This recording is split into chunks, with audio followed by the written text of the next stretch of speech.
The Mafia boss spent every Valentine's Eve at the same grave. Then a bachelorette party walked into his club and one woman refused to look away. 5 years. 5 Valentine's days of silence. Aaron Mancini hadn't touched a woman, hadn't laughed, hadn't felt anything but the cold architecture of his revenge, built brick by patient brick over the body of everything he'd lost. Welcome to Roses and Revolvers, where every story leaves a scar. If stories like this keep you on the edge of your seat, hit subscribe and comment where you are watching from, because the next one might be even darker. He had money. He had power. He had a name that made senators lower their eyes in the back rooms of restaurants. None of it filled the particular hollow that February 13th carved open in his chest, year after year. Then he saw her. She was sitting alone at her own bachelorette party. Not drinking. Not laughing on cue. Not performing the spectacle of a woman who believed her future was worth celebrating. Just watching with quiet hazel eyes that seemed to be counting the cost of something she hadn't agreed to pay. Every other woman in Onyx that night burned for attention. She was the only one who seemed afraid of it. His offer was brutally simple. Spend Valentine's Day with him. 24 hours, meals, conversation, nothing more. No contract. No performance. Just her presence against the one day of the year he couldn't outrun. In return, $5 million. Her terms were simpler still. She would be so ordinary, so stubbornly herself, that he would release her long before midnight. Neither of them would last the night without breaking every rule they'd made. Aaron Mancini sat in the back of his Bentley as Chicago bled past the tinted windows, a city of 1,000,000 lit rooms, none of them his. 39 years old. Cold blue eyes framed by a face carved from the specific limestone of a man who had never once needed to raise his voice. His kapos raised it for him. His money raised it louder. Tonight, neither felt like enough. He checked his watch, a reflex, not a choice, and felt his sternum contract when the date confirmed what he'd been dreading for a week. February 13th, 11:47 p.m. In 13 minutes, the anniversary would begin. The one that turned his empire from an achievement into a monument to a single night he could not undo. The Bentley eased to a stop at the entrance of Onyx, and the driver said nothing. They both knew better. What stopped Aaron from going inside was a red Ferrari parked at a 45-degree angle across the drop-off lane, the automotive posture of someone who had never once feared consequences. The young man leaning against it had his collar undone, his jacket off, and a bottle of something expensive sweating in his grip. He said something to his companion that made both of them laugh. He didn't look at Aaron. He didn't look at anything that wasn't already admiring him. Aaron's driver opened the door. Aaron didn't move for a moment. He studied the Ferrari. The man. The particular quality of arrogance that comes from wealth inherited rather than built. Then he stepped out onto the pavement and walked past without a word, because the men who needed to make themselves known were the men who weren't yet sure they deserved to be. His name was already on the building.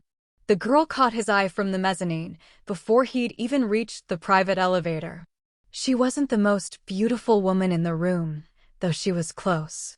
She was the only one who wasn't moving.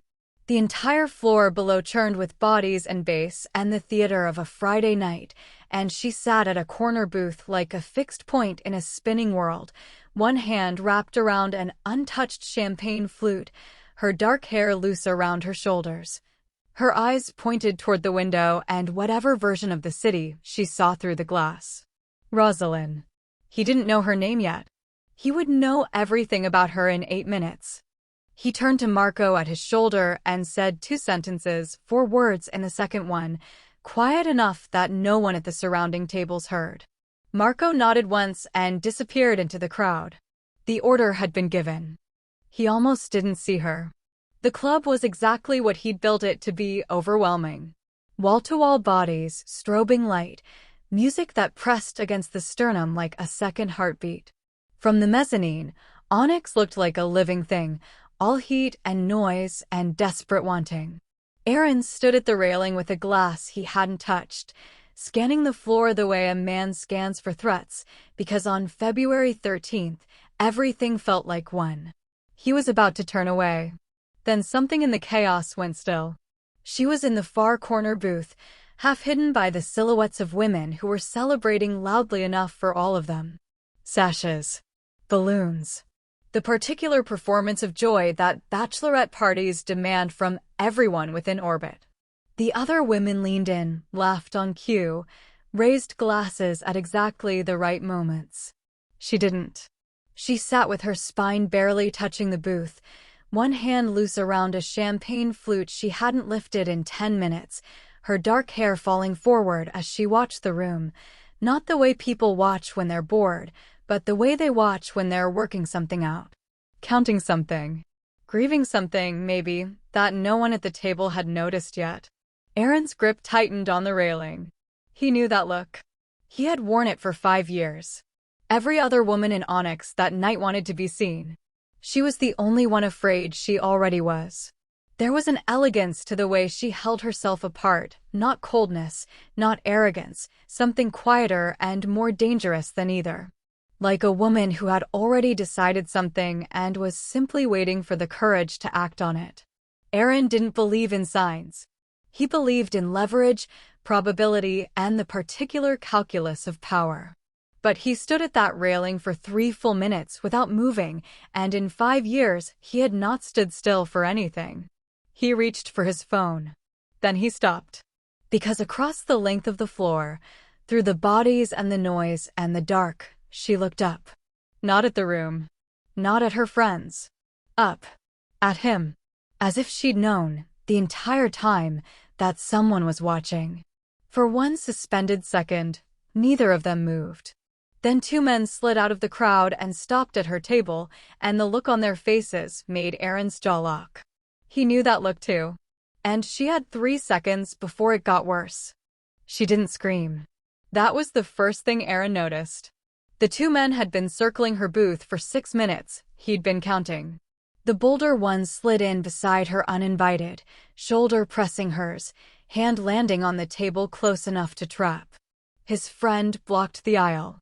The other women at the table had already scattered, laughing nervously, pretending not to see. Rosalind sat perfectly still, chin level, eyes forward, the way a person goes still when they've calculated that movement will only make it worse. Aaron set down his glass. "Handle those 2, he said quietly. Then, after a breath, "Bring her to me." Marco was already moving. It took 11 seconds. Aaron watched it the way he watched everything from up here, without emotion, without hurry. One moment the men were leaning into her space, untouchable in the way drunk confidence makes men feel untouchable. The next, 2 of Aaron's enforcers were beside them, hands on shoulders, mouths near ears, voices too low for the music to carry. Whatever was said turned both men the color of old ash. They stood. They left. They didn't look back. Rosalind looked up. Not at the men leaving. Not at the crowd. She looked up, directly at the mezzanine. Directly at him. Through the dark, through the distance, through every layer of glass and noise between them, her eyes found his with an accuracy that shouldn't have been possible. Aaron didn't move. Neither did she. Then Marco leaned down and said something to her soft, polite, inescapable, and Rosalind's expression shifted into something Aaron had never once seen directed at him. Not fear. Not awe. Refusal. She shook her head once. And Marco, who had once made a congressman weep in a parking garage, simply nodded and took a small step back, because Aaron had also said, "Don't frighten her." Aaron watched her gather her clutch, smooth her red dress, and stand as if she were choosing to come. As if it were her idea entirely. He almost smiled. She was halfway up the stairs when his phone vibrated once against the table. He glanced at the screen, a name his associates had pulled in under 4 minutes. Rosalind Vance. 25 years old. Social worker. Engaged. Engaged to Neil Hartley.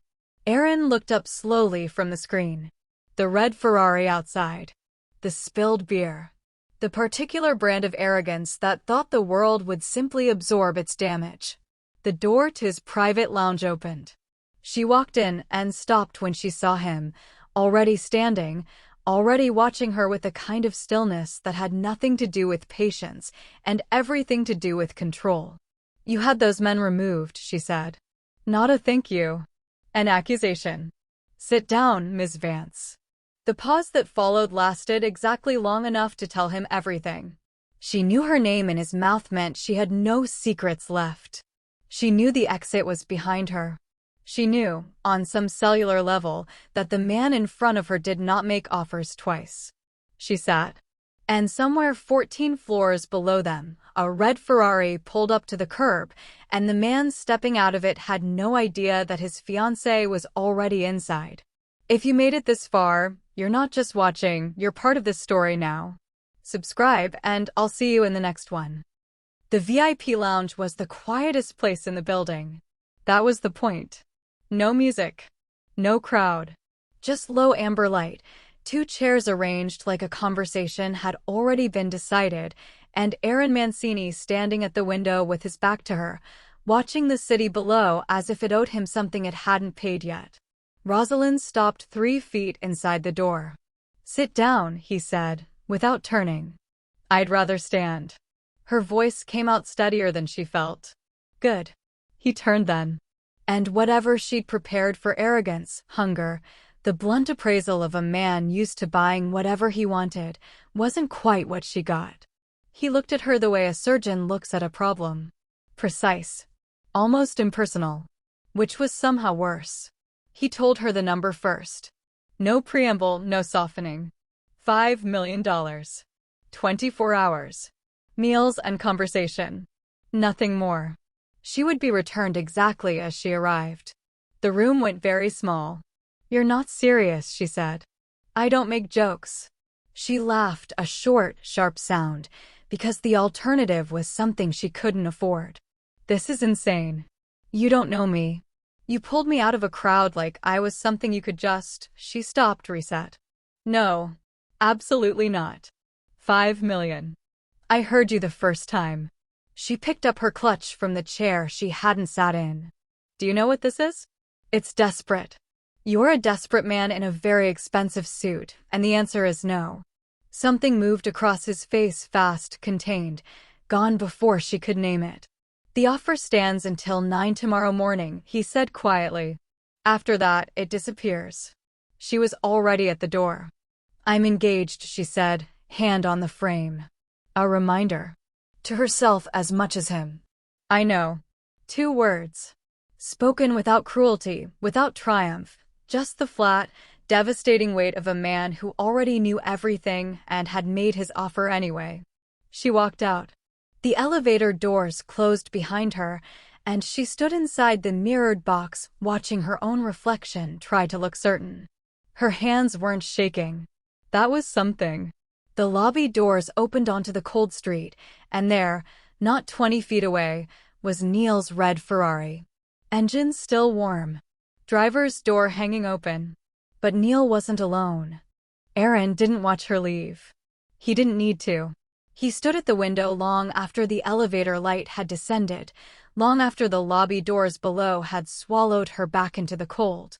The city spread out beneath him, indifferent and blazing, and he held his untouched drink and let the silence of the lounge press in around him like something earned.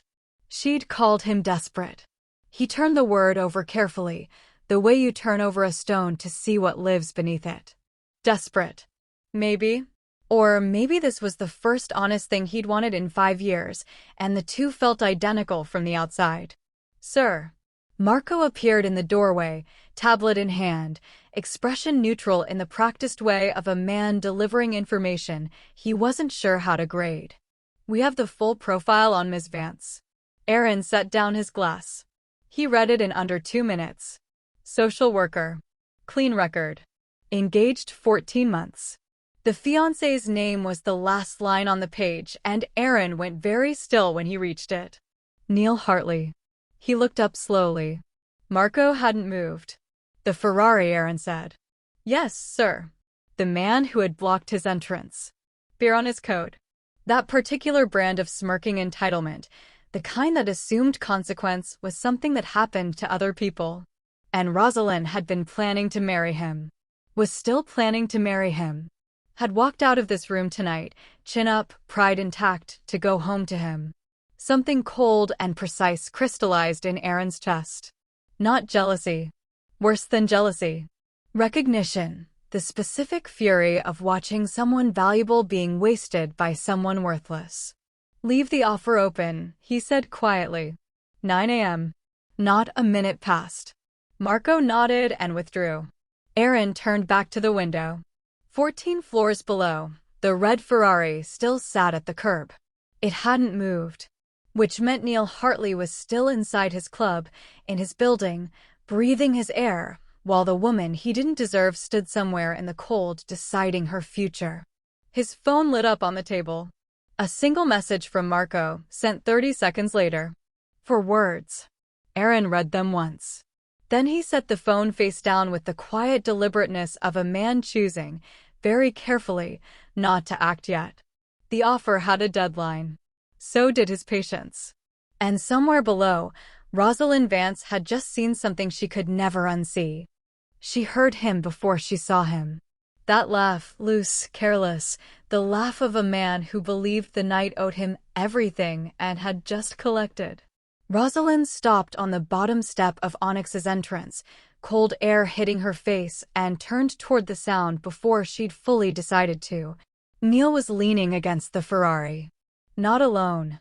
The woman beside him was beautiful in the way of someone who knew exactly what she was being used for and had decided it was enough. Her lipstick, red, the particular red of something deliberately chosen, was smeared at the corner of Neil's mouth.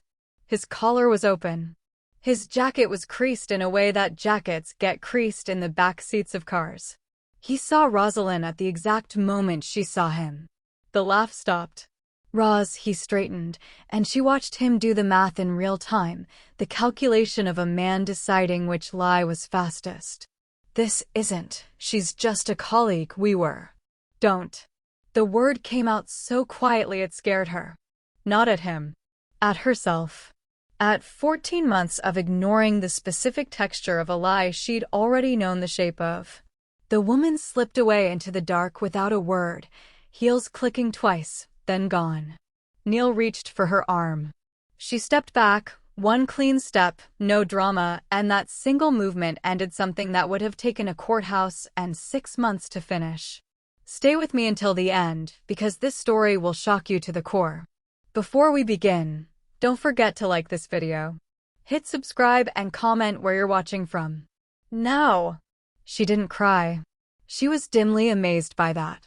She just stood in the cold and felt the future she'd built rearrange itself into something unrecognizable. Every plan, every compromise, every morning she'd woken up and told herself this was enough, dissolving at once, quietly, like something that had never been solid to begin with.